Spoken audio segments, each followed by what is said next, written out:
My studio is the one place where I can go to that I can shut out the world. Mm-hmm. Shut out everything that I have to do and think about outside of the studio, about my life, about what's going on in the world. It's really a sanctuary where I go to try to tap into an escape for me. I find my peace and my solitude there and here in the studio, and I'm able to kind of, I don't know, just try to unwind here, just fully escape. It's kind of a special place. Yeah, it's definitely a sanctuary for me. Not that you don't have other special places. Yeah, I mean, my house is a safe spot, and but there's always feels like there's something to do. And as a mother? As a mother, yeah. Yeah, as a mother, as the demands of domestic life and, all the wonderful things that, come along with that. But there are, duties that, we all have, and like laundry and dishes and, what do I have for lunch and what am I going to make for dinner and those kind of things. I don't really think about that when I'm in the studio. I close the door, I have my routine where I kind of come in here and I find my music for the day and or something I want to listen to, and then I start to sit and look at what I'm working on or what I want to work on, and sometimes I do warm-up where I work on pieces of paper or really small works, or sometimes I dive right in. I can get there pretty quickly in my creativity, what I want to do. When I look around here, it looks like you have, places for things, for like paints and papers and panels and materials. But each one of those corners, they look like they're more than just that. Like you kind of really set it up in a very comfortable way, in a way that kind of belongs to you. Mm-hmm. When I just look around in here and see the different paints that are laid around, and do you do that on purpose, or do you think that that's more of a subconscious thing that you? Have you ever thought about that? Mm-hmm.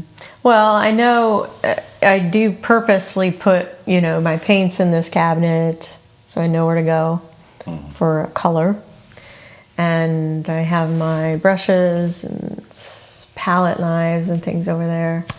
Random stuff, papers behind me and forward. And then my table next to me is kind of like what I'm currently doing or what I've just worked on. And I'm looking at it right now. That's what I'm looking at. But my spray bottle is actually my handiest tool. It's been around forever. I'm just going to show everybody. Yeah. See how coated with paint it is? But it's been the most valuable tool for me. $1.99 at the hardware store. And it's coated with paint and lots of layers of paintings through the years. So how are you using that? Well, what I use it for is to, when I paint something and apply something, since I work in acrylics, it's water-based and I can spray it really quickly and blend. So you're using it to spray water? Mm-hmm. I spray water and I blend things. I create pattern with the paint on it. Say if I spray a little bit of droplets, I take a paper towel and kind of dab it, and it creates this neat sort of pattern with it. And I don't know, I always need to have it by my side. So it's kind of my security blanket. It's a security.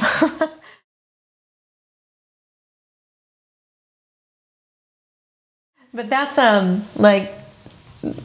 think consciously I definitely set up my studio in such a way. But I've had a lot of people come in and say they just really feel comfortable here. I think, if I can get into the woo-woo part of it, it's like, it's good energy, I think, in here. And I love my surroundings of my studio. I love the flowers and my patio out front.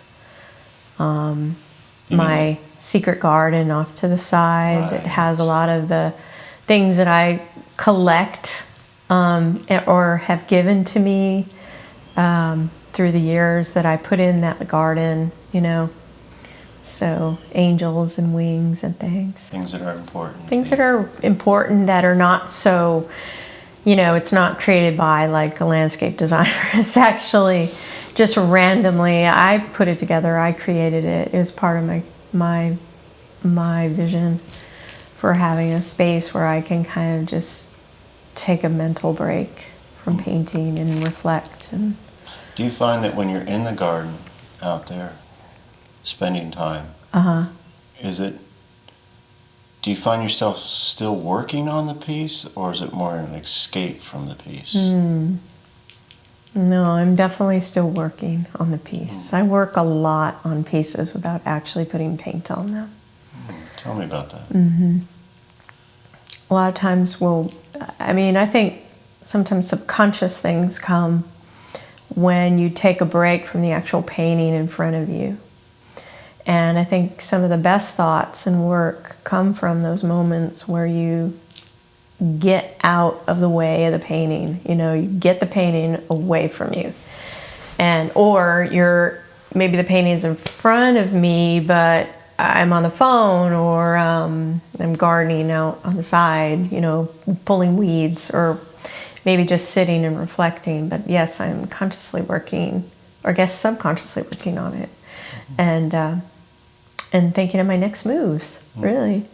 Yeah, and some things come to me, through looking at flowers. I think it's just like a mental break. And thinking about looking at nature just calms my mind and gets out of that part of my brain that wants to think too much, and goes to that part of my brain that needs to just feel and be intuitive.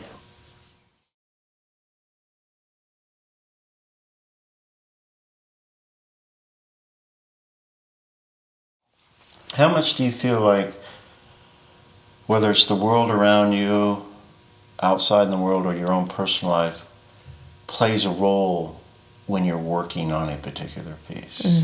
Do you find it a part of what you're doing, or do you find what you're doing an escape away from that?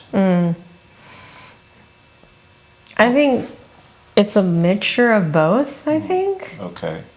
Yeah. I think I subconsciously work on my own things inside of my head that I'm dealing with and working on myself. I think what's going on in the world this year has just been amazing, and amazing in the sense of it's just so overwhelming to me. Artists, we tend to take things in very deeply and unexpressively. It's very hard for us to express in words sometimes how we feel. And it seems like every week we're getting a new event. We're getting new news about something, or how it's going to be, how our future is going to be affected. And all I know is I can come in the studio and paint out those feelings and put them on my canvas. And there seems to be a lot of change, and a lot of loss in the world that all of us are affected by. It's almost not a political question or a thing like that. It's just wow. Yep. All you can say is sometimes wow. It's just in my own personal life with this year and with the world. It just seems to be this crazy, crazy energy going on, and it's almost so unexplainable that there is just, you could just say wow to it all. And as an artist, because as you said, you take it all in, and it comes back out through your hands and onto the canvas into beautiful things. It's not like they're angry and dark things. They're very beautiful to me, strong because things. the strong Right. My figurative feminine works really strong and beautiful, like the work behind me. My horses, my equestrian work, so coming from a place of strength and endurance and resilience and staying strong and running the race. That's what that whole series really is kind of entailing and encapsulating to me. And with this given year we've gone through, it's just had a profound effect on your work, on your art. Yes. I see. Yeah. Because I can go deep with it now. Yeah. Yeah. And that's the only, silver lining that I can see right now is that I've been able to go really deep and really far with this series. And for the first, not really the first time in my life, but definitely like there's a next level kind of thing happening, I think, in my work that is going to be elevated in the future for me.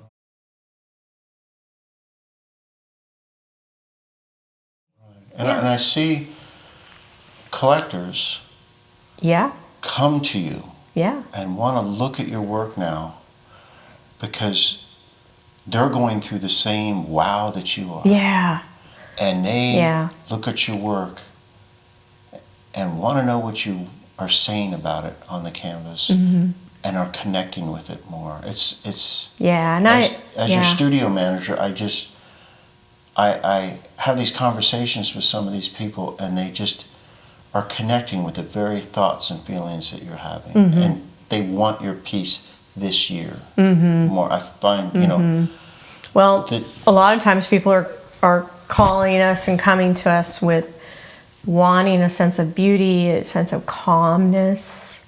That's a big thing this year is that sense of I need calmness on my walls. I need beauty. I need like a vacation to go to in my home, a visual to look at that inspires me. And it's been like the coolest experience to match those two together, to take what I'm feeling, and some of it's very intense energy and reflection and all that, put it on my canvas and have that meet up, and they get to experience that through me, through my paintings. So it's been very rewarding.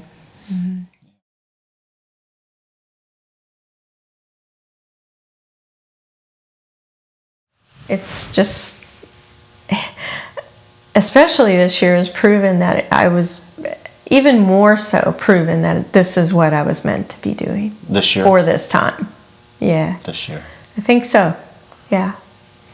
I have a very, very strong faith, and I practice that quite a bit, and I take every day for what it is, and I'm very grateful every day for what I have, what I do have. So, and I know that I was supposed to be painting when everything shut down. I didn't get weird about my painting. I actually, a lot of artists were saying, I can't find it, I can't paint. I needed to paint. I know that. I needed to keep going. Even though everything was shut down, even all the possibilities of putting the work out there. The COVID shutdown. Yeah. Earlier this year. So. And you found yourself needing. Oh yeah. To go to a new level with this. Every day I go in the studio, I was so grateful that I had this studio to process my feelings and thoughts and. Talk about shutting out the world for just a moment, So, a moment or two. So, and creating beautiful things. And getting lost in the way the paint was flowing. Or getting lost in the way those colors mixed together to form another color. Getting lost in palettes and getting lost in process. And the way my hands felt as I would move along, on or created, textures of paper and, so hyper focused on that it was very meditative in a lot of ways, and helped me to believe even more that this was destiny for me. This was where I was supposed to be. And to just trust the process. Wow. And it'll all be okay. And it has been. Yeah. Been all good. Yeah, it has been.